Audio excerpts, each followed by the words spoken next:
So today I want to talk about transitions. And I'm going to talk about transitions in two parts.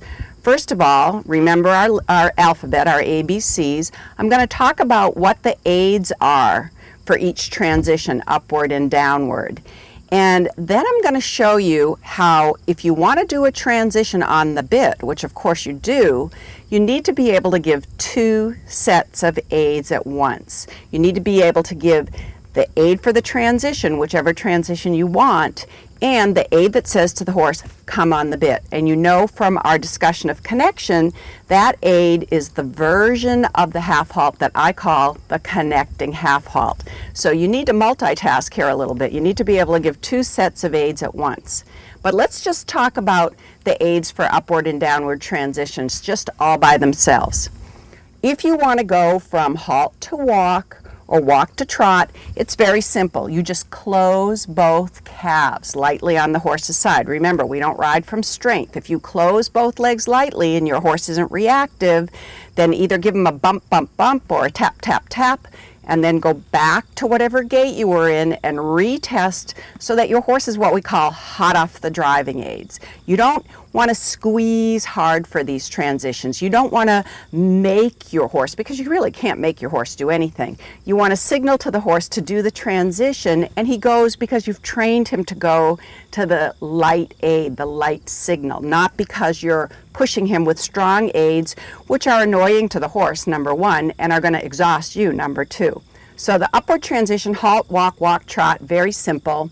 Close both legs. That's also the transition, the aid for a transition within a gait, working trot to trot, lengthening, collected canter to medium canter, or working canter to lengthen canter. You close both calves.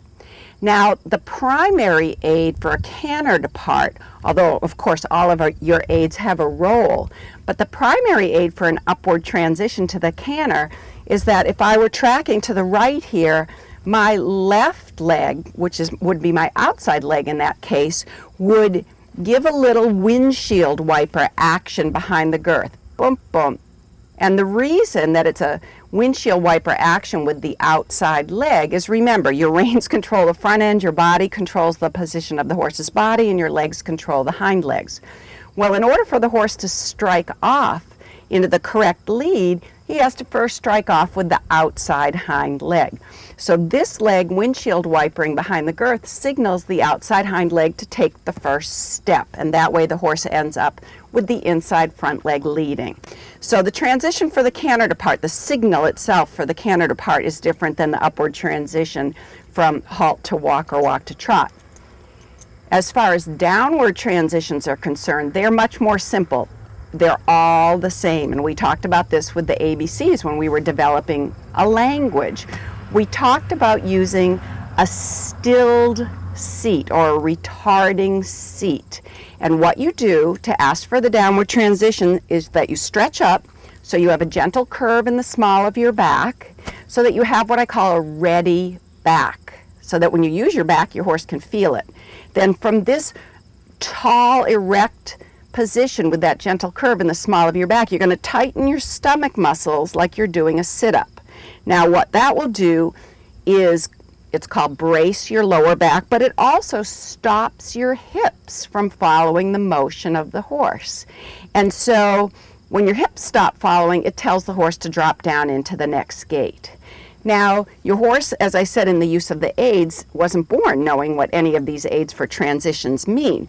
So in the beginning, when you're teaching the horse to react to these aids, you want to combine the aids with something the horse understands, a voice command. And he should know basic English words from your work on the lunge line. He should know walk, trot, canter, whoa, slow. So as you use these aids separately to ask for the transition, if your horse isn't responding, then combine it with something he understands, because this is how horses learn. They learn by association. They learn by linking things together. So we're just going to do a few transitions here, but what I want you to notice is that's all I'm going to do with Moshi. I'm just going to ask for upward transitions and ask for downward transitions, and I want you to watch his frame. He's a very obedient horse, so he will probably do the transitions when I ask. But that's all I'm going to do is give my transition aid. And what you're going to see is that he does the transitions, but he doesn't do them on the bit. He does them off the bit with a high hips, low back, and his head and neck up in the air. So we're going to just demonstrate the use of the aids for up and down transitions, but we're not going to put him on the bit. And this is what will happen to you if you don't do two sets of aids at once, which we'll talk about in a second.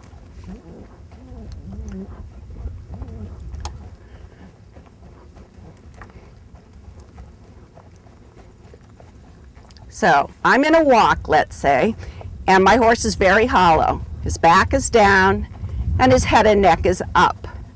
And I'm going to ask for a transition to the trot. And the only thing he can do is do that transition not on the bit, because the transition itself can be no better than the stride just before the transition. So if I simply close both legs to ask for the trot, you'll see that he stays very hollow when I do this.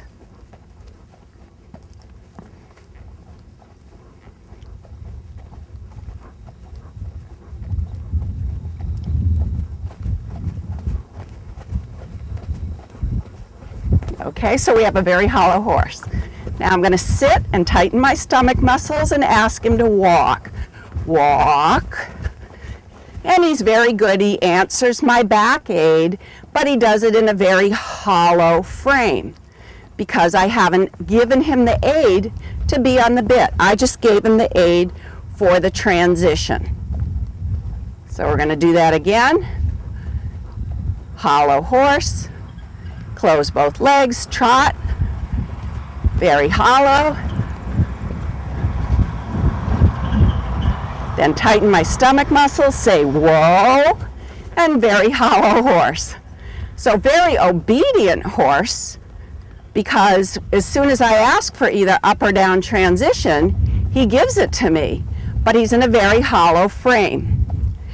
So now in that hollow frame, I'm going to windshield wiper my, in this case, right leg behind the girth to signal his right hind leg to step first and strike off into the canter.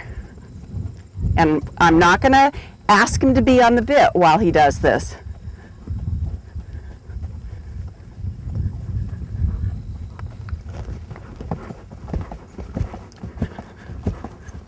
And then the down transition. With a very hollow horse, I still my seat, trot.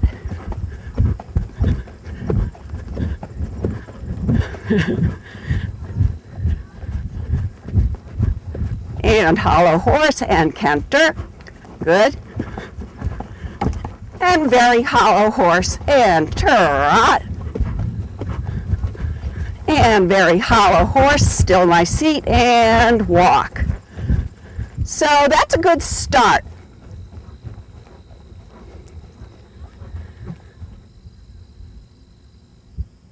So if that's all you do when you ask for the upward and the downward transitions, you should be happy if your horse just obediently answers the aid for the transition. You should not be unhappy because he's doing the transition in a hollow frame off the bit, because in the language that you've been developing, you haven't given him the word that says round, connected, on the bit, and that's our connecting half halt. And by way of review, the connecting half halt is the version of the generic half halt that lasts pretty long. It lasts about 3 seconds. You press with both legs as if you're asking for a lengthening or a medium gait, but then your outer hand closes in a fist to capture and recycle all that power back to the hind legs. But remember, this version of the half halt lasts a pretty long time. It lasts about 3 seconds. So even though the heart of your connecting aids are your driving aids through that closed outside hand, that's what gives you the longitudinal bend over the horse's back. That's the most important part. Because you're holding your outside hand closed in a fist for 3 full seconds, the horse is going to tend to bend his neck to the outside.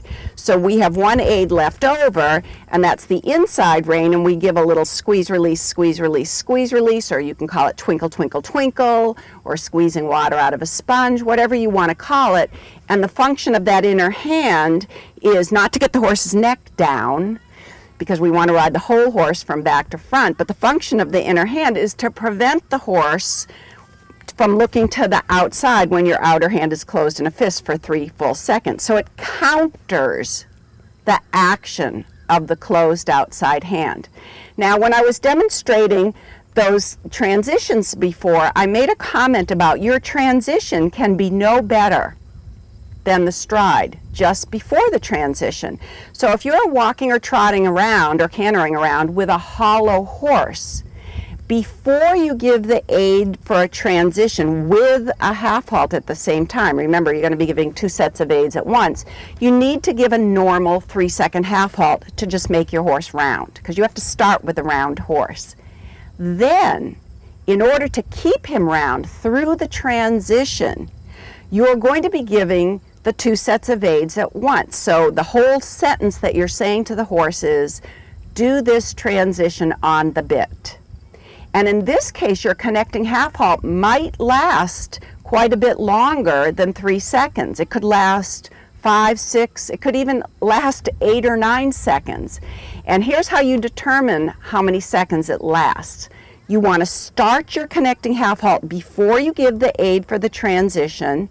Then you want to continuously give the half halt. Keep your legs on, keep your outer hand closed in a fist, keep vibrating in the inside rein while you give the aid for whatever transition you want. But then you need to keep giving the half halt for at least 2 strides into the next gait, so that you superimpose the entire transition with a very long connecting half halt. You bridge the transition with a half halt. If the transition happens here, the half halt starts before, during, and after. So the reason, you can see the reason sometimes that half halt might last as long as 8 or 9 seconds is, let's say you're still in your seat for a down transition to the canter, from the canter, and the horse doesn't answer right away. So you've started your half halt and you're counting add, add, add, and it isn't until maybe the 6th or 7th add that your horse actually drops into the next slower gait. Well, then you need to do another add and another add, and that's why it would last maybe sometimes as long as 8, 9, or even 10 seconds. The point is, start the connecting aids before you give the aid for the transition, ride it continuously while you're asking for the transition, and keep giving it for at least 2 strides into the next gait. And that's how you can do transitions on the bit. So first I'm going to take my hollow horse and I'm going to put my connecting aids on in the walk just for 3 seconds, because like I said, the transition itself can be no better than the stride just before the transition. So I need to make him round in the walk. Then I'm going to come with a long half halt that bridges the transition from walk to trot. And if he stays round, I will do another long another long half halt for the down transition from trot to walk. If I lose my connection while I'm trotting, I'll have to give a 3-second half halt before I can give the long half halt into the down transition to the walk. So first we have a hollow horse. And I'm going to close both legs, close my outer hand in a fist, and twinkle, twinkle, twinkle inside hand so that I have that the neck straight in front of me, and I'm going to put him on the bit. Add, add, add. And that's a pretty good half halt, but I'm not 100% happy with that, which is understandable because Moshi just went around with a hollow back, so he has a little bit of muscle memory. So I feel like I need to give another half halt to make him a little bit rounder. Add, add, add. That's better. Okay, now I'm going to give a long half halt, and in the course of that half halt, I'm going to increase my 2 legs a little bit. Remember, closing of the 2 legs is the aid for the transition, but I'm going to keep riding that half halt for at least 2 strides into the trot. Add, add, add, add, add, and then I soften. Same for the down transition. Add, add, add, add, add, add, and then I can soften. Let's do that again. Add, add, add, add, and soften. And add, add, add, add, add, add, and soften. I need to keep giving the half halt for at least 2 strides into the next gait. So I know that my horse continues to step through my closed outside hand, that he doesn't finish the transition and then just stop at the end of the rein. I want him to go through the end of that rein, because when he steps through that outside hand, then I have a horse that's truly connected and on the bit. So now I'm going to do the same thing. I'll do some walk to canter transitions and then the down transition, where I start with a half halt and then I ride a continuous half halt until I'm in at least 2 strides of the canter.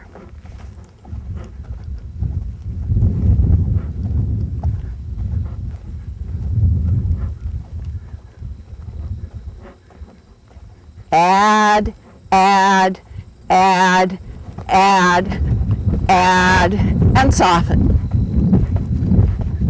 And now add, add, add, add, add, add, add, add, add, and then soften. That was a good example. I want to talk about that for a second.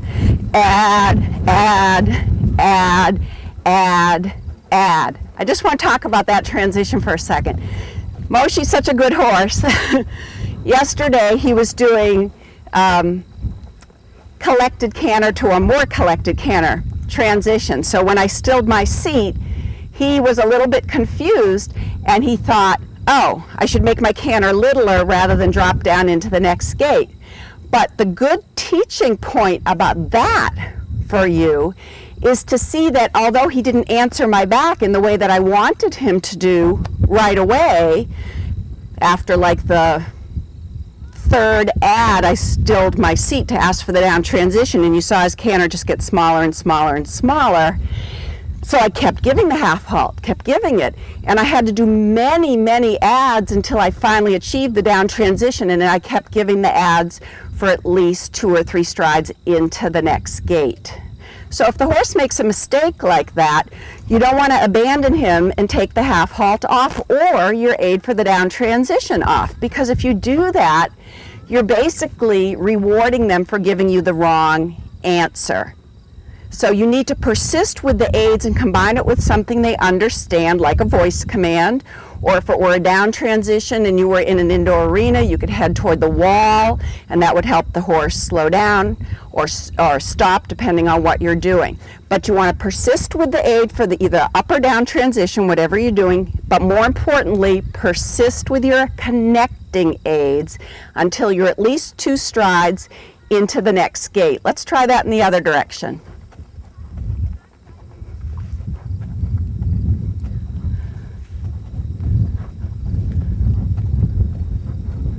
So 3-second half halt, add, add, add, just to make him round in the traveling gait, and then a long half halt for the up transition, add, add, add, add, add, and then I soften, bridging the entire transition with a half halt. Same for the down transition, add, add, add, add. Good boy. That time he answered better. And again, add, add, add, add, add, add, and then soften. So because we did it in the first direction, then he realized, oh, it's not the same thing that we were doing yesterday, and he was much more obedient to my seat. You need to remember that. Repetition is the mildest form of punishment. So I don't make a big deal that he didn't stop, go from canter to trot the first time. I just repeat the exercise, and then I can praise him when he listens to my back. So that's our session on transitions. And the big point, the big message I want to send home to you is, yes, you need to know the aids for the transitions. Halt to walk, walk to trot, close both legs, primary aid for the canter depart, outside leg behind the girth, all down transitions, tightening your tummy muscles like you're doing a sit-up. However, if you want to do those transitions on the bit, and you do, you need to give 2 sets of aids at once. The transition aid and a long, continuous half halt, connecting half halt that starts before, during, and for at least 2 strides after the transition, so that in the language of the horse you're saying, do this transition on the bit.